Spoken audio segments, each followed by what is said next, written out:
Aquarius, this is for you. Today is December 17, 2024. Sa mga Aquarius. Okay, Aquarius. Para ito sa'yo.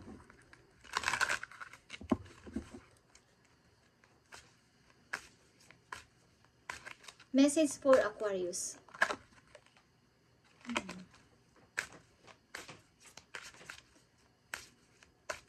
I need 2 message dito para sa mga Aquarius na papadala ng message today, December 17, 2024. I need 2 message.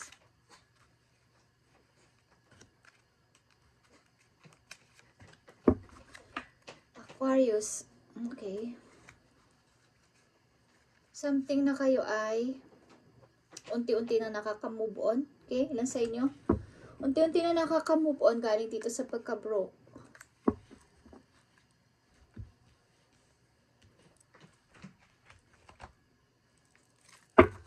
Ano na ang kalagayan ng mga Aquarius? I need message for Aquarius. December 17, 2024.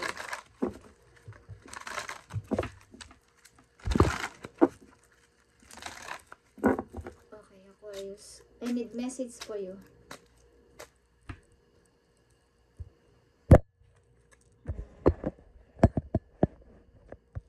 May gumagambala. Message for Aquarius.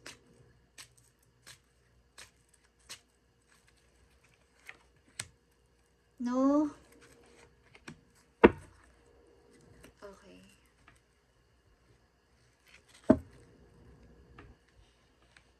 Message for Aquarius. Pasensya na kayo guys, Aquarius.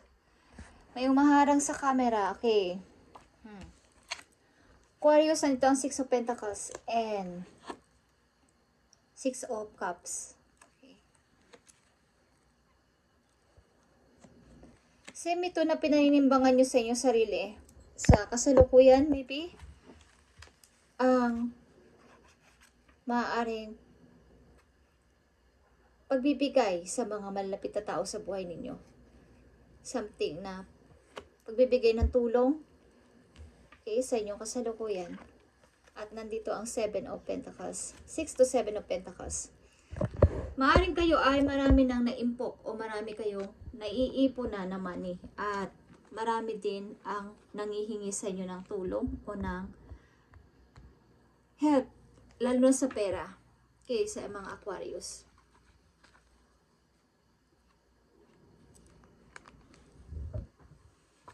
Page of Swords.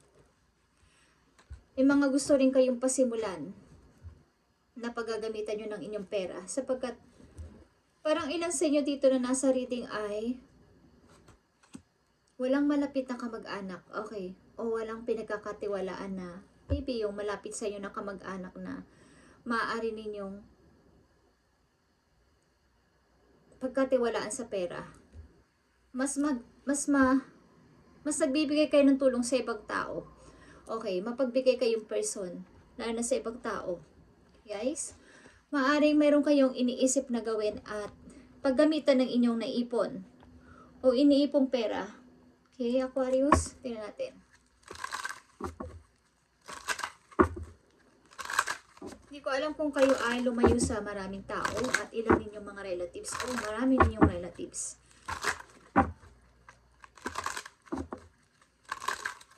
Message for Aquarius. December 17.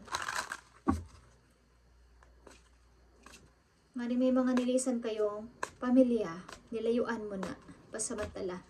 At ang inyong ipon ay iniimpok nyo sa sarili nyo lang, wala kayong pinagsasabihan. But mapagbigay kayo sa kapwa. Okay? Nagbibigay kayo ng tulong lalo na sa pera.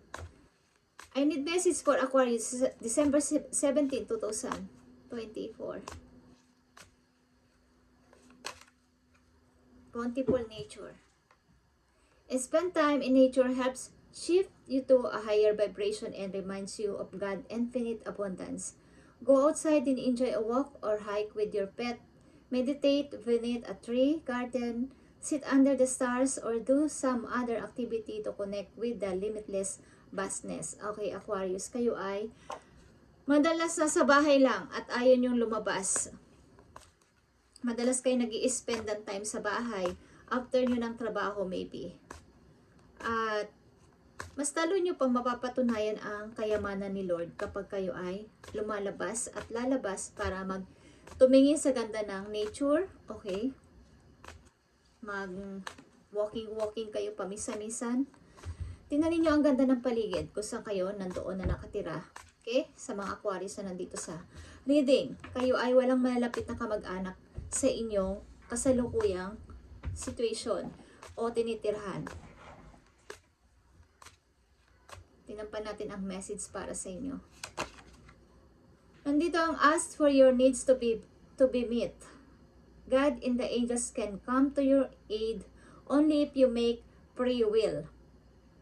Choice to be helped, and it begins with asking.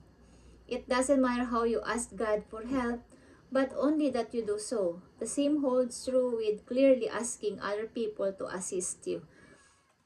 Ang ilan sa inyo ay mas gusto nyo ang laging nag-help o kesa kayo ay tulungan.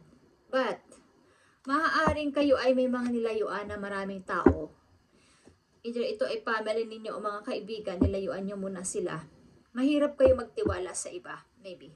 At, sobra kayo na-broke sa inyo nakaraan.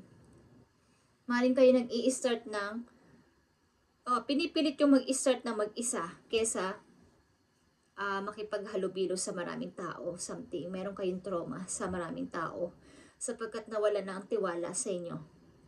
Maaring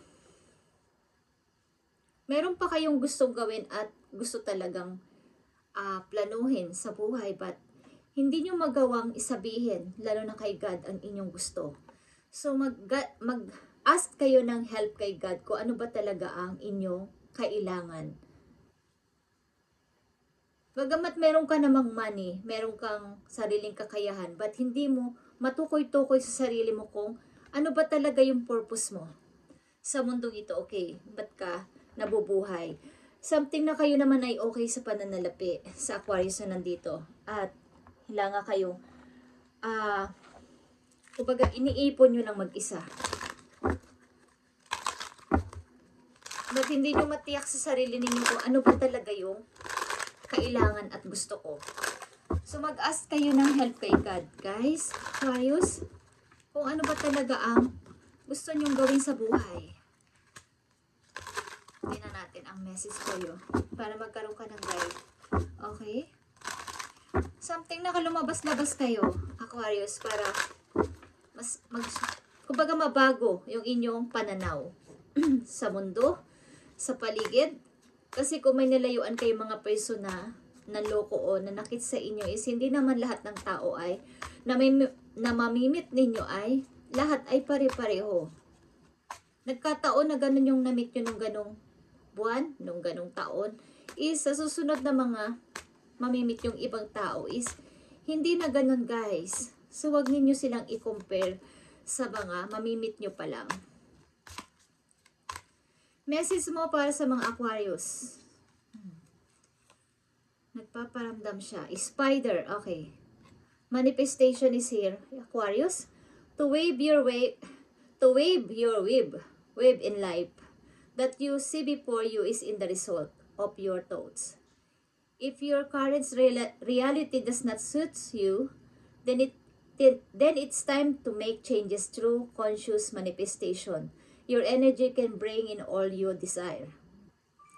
Something na hindi nyo talaga sigurado ang gusto ninyong maganap sa buhay. Parang may pera naman ako, paano ko ba ito gagastusin? Paano ko ba ito i-handle? Hindi kayo masaya. Okay? Sa mga Aquarius na nandito sa reading. Lalo na sa internet, kapag kayo nagsisearch, hindi lang naman palaging isa lang yung dapat yung itanong o hanapin doon. Maraming iba't ibang klase kayong gustong hanapin. So, itry nyo. Okay? Aquarius? Dahil, kumbaga hindi nyo pa naman natatry, ginasabi nyo na yun na ang magiging result nun eh. Pag trinay ko, So sa halip na, kung ang realidad mo ngayon, ang reality mo ngayon sa buhay ay hindi naaangkop sa iyong kagustuhan, is kailangan mong baguhin. O i-manifest mo ang gusto mong gawin.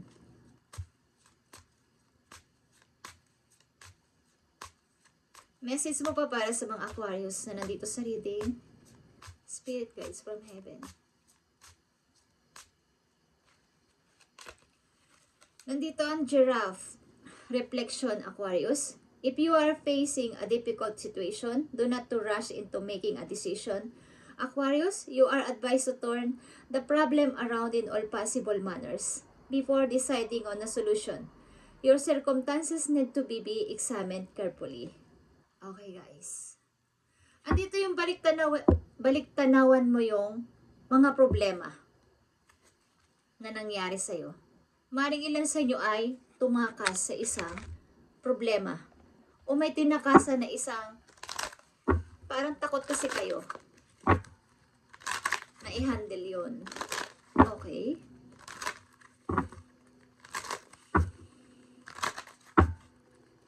Kumbaga, ina-advise dito sa inyo na turn the problem around in all possible manners before deciding on solution.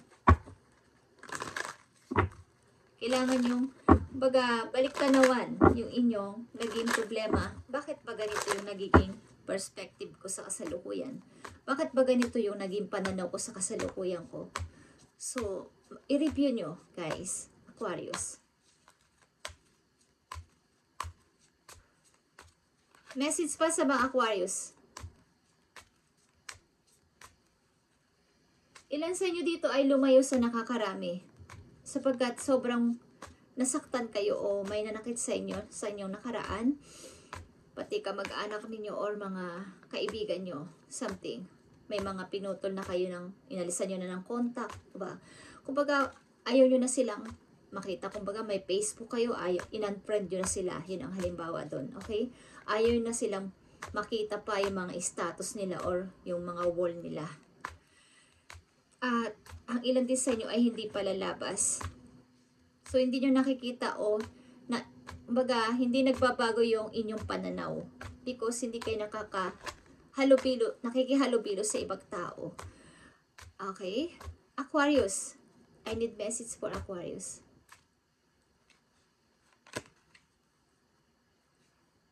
Okay. Be clear about where you are. Putting your focus right now. Focus on your desired outcome. You have everything within to create the life of your dreams. Stop doubting yourself for once. This is your time. We've got you. Okay, Aquarius.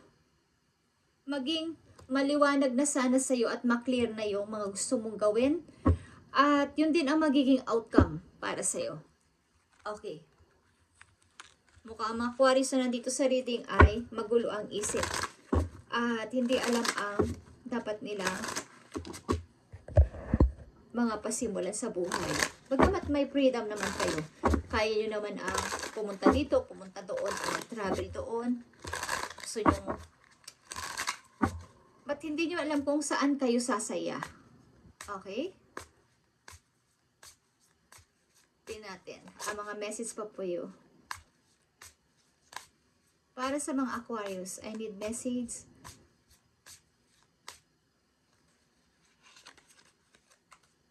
June. Okay? June 20 is nandito. June 20 is nandito, guys. Sa next year ng June. Or may kilala kayong pinanganak ng June 20. Ito ay Cancerian. Aquarius. Okay, tingnan pa natin.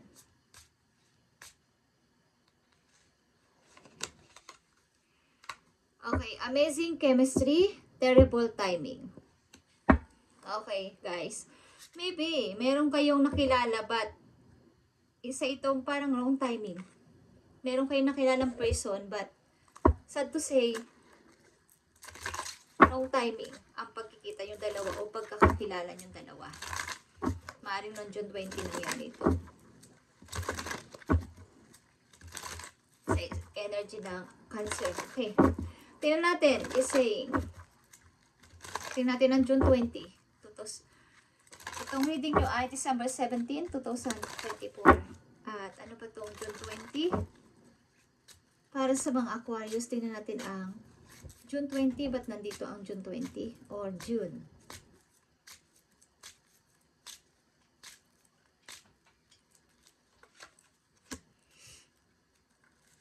Message for Aquarius. Okay.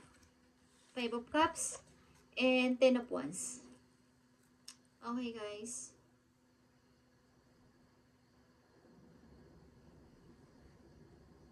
Ito may be galing sa nakaraan. Something ng June 20 or something June is may mga bagay-bagay kayong pinag-isipan o pinag-iisipan kung ang problema ba nito, ang responsibility na to ay akin ng tatalikuran o dito pa din ako naka-stay. Okay?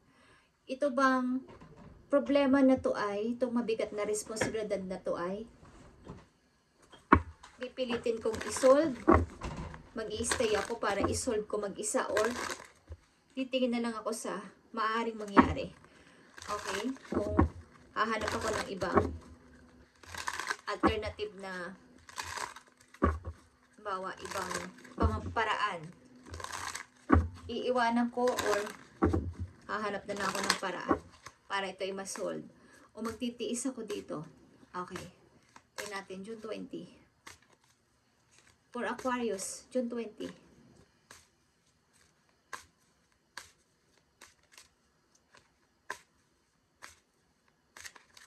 June 20 for Aquarius. Yeah, maaring kayo ay lumisan. Inalisan nyo to. Itong responsibilidad na to. Meron kayong inalisang person. Sapagkat may nakikita kayong magandang opportunity doon. May nakikita kayong mas, kumbaga, hindi, sa sarili nyo, hindi nyo rin alam kasi ang inyong pang mga gusto sa buhay. May mga gusto pa kayong patunayan. May mga gusto pa kayong dapat na unahin kaysa dito. Kung ito ay family or ito ay pag-ibig ninyo is, may mga gusto pa kayong patunayan sa sarili nyo. Maaring may mga pangarap pa kayong hindi natupad. So, may iniwan kayong family o may iniwan kayong mga relatives. So, kayo ay maybe sa kasalukuyan, naguguluhan at nag-iisa sa buhay. But, okay naman kayo sa kaperahan, guys. Okay naman kayo sa kaperahan ninyo at tumutulong nga kayo sa kapwa. Madalas kayong tumulong. Madalas kayong magbigay ng tulong sa iba, lalo na kapag may nangangailangan ng pera, kung may nanghihiram sa inyo. Hindi kayo nag-aatubiling magbigay ng tulong. Okay, tingnan natin ang inyong pag-ibig. Last message for you, Aquarius. So, reflection is here. Baliktanawan mo ang problema. Bakit ba may gumugulo sa isip ko sa ngayon? Na okay naman ako sa trabaho ko. Okay naman ako sa mga ipon ko. Baga may ipon naman ako. But parang may kulang. Parang may gumugulo sa akin. Siguro may hindi pa kayo natapos na mga usapin o problema sa pamilya, sa asawa, sa inyong mga iniwan. At yun ang gumugulo sa inyong utak sa ngayon. Kaya meron man kayo mga gustong planuhin, hindi nyo matupad-tupad o matuloy-tuloy. Sapagkat hindi pa clear. Tingnan natin ang pag-ibig ninyo, kung ano nangyari. Aquarius. Deepening is here. Deepening. Something, a relationship will finally deepen in the next few months. You have been waiting for this. Okay? Something na kayo ay may nakilalang person at maring ito ay magiging okay o naghihintay ka ng sagot mula sa tao na to, Aquarius, but nag-o-overthinking ka sa kasalukuyan mo. But maybe lang sa inyo dito ay single. Okay? Nag-o-overthinking ka. Hindi mo alam ang dapat mong unahin. Yeah? So, reflection is here. Balik-tanawan mo ang iyong mga naging problema at mga hindi na-solve at kailangan maging clear ang utak mo at mag-ask ka ng help kay God kung ano ba talaga ang nais niyang ipagawa sa'yo At bibigyan ka niya ng message. Promise. Okay, Aquarius, ito ang inyong message ngayong December 17, 2024. At sana maging okay na kayo. At maybe meron kang nakaalitan na kaibigan. Isang matalik na kaibigan. Thank you and God bless.